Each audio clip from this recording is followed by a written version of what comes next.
ngayon pa lang ako. I-find your shoes na. Ang pagdating ni Mateo. Kahit malaki ang mga ako, tuluyang nawala sa isip ko ang pagkabaka sa ginawi ni tatay. Sorry, mabilis akong tumayo para lapitan ng lalaki. Hindi, ang ganda. Sobrang gaan. Kaso parang hinira mo po.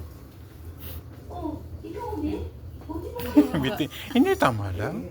Kailangan may allowance. Tama lang na.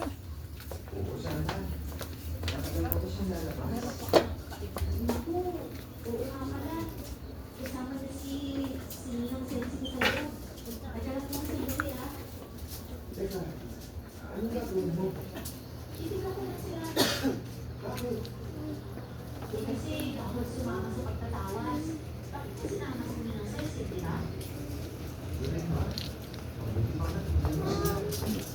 Sige, ha?